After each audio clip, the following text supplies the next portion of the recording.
بسم الله الرحمن الرحيم. halkaad nagala socotaan waa Tolmoni Production. waxaan doonayaa in idin la wadaago qiso aad u cajiib ah oo qiso xaqiiq ah dhacday oo aan ahayn qiso feega. qisadu waxay leedahay sida tan. ciwaanka qisada waxa la yiraahdaa qisada wiilkii la ballamay gabadh dhimatay. qiso ka ooyisay caalamka oo idil. waxa uu ahaa wiil dhalinyaro ah. waxa ay isbarteen gabar oo ay isla socon jireen waqti badan. meelo badan ayaa ay isla aadeen. maalintii dambe ayaa ay gabadhii ku daashay la socodka wiilka. waxaan ay go'aansatay ama ay go'aamisay sidii ay ku kala tagi lahaayeen. wiilkii ayay u timid oo ay ku tiri, aabbahay ayaa wiil iga soo doonay, waana la isiiyey ay sida ugu saahay. wiilkii waxa uu yiri, maya, aniga ayaa aabbaha berri ka soo doonanayo. gabadhii baa ku tiri, maya, sidaa ha yeelin, aabbahay waa uu ii bixiyey.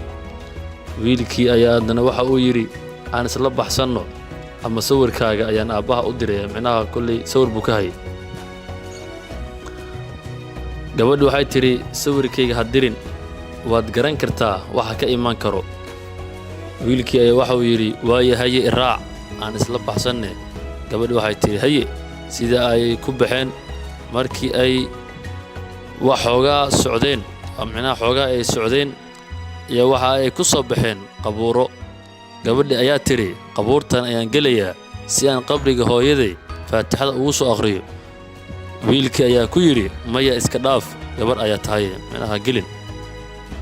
gabadhii waxa ay tiri, ha ii diidin hamigayga, 10 daqiiqo kadib waan soo baxayaa.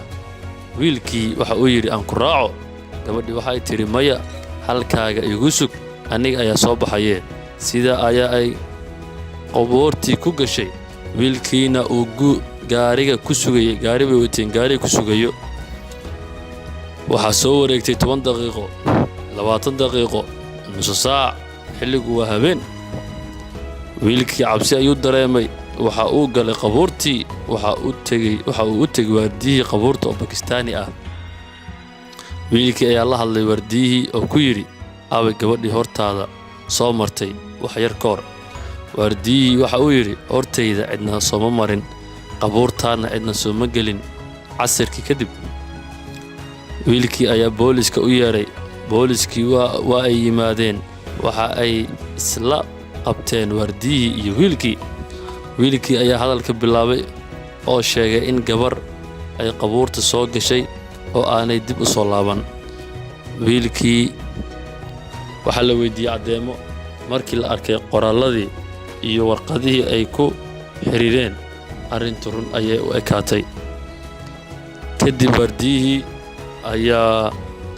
ay wareysteen. waardiyihiina cidna ma arag. kadib casirkii ayuu ku adkaystay. casirkii wixii ka dambeeyey cid maan arag buu yidhi.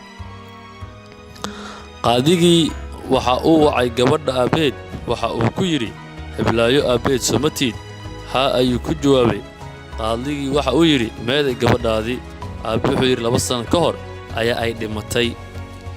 wiilkii intuu yaabay waxa uu yidhi, macquul maaha, wax yar ka hor ayaan isla joognay. qaadigii intuu yaabay hadalkii baa ku dhegay. inoo imow si waxa aad sheegayso aan u xaqiijinno.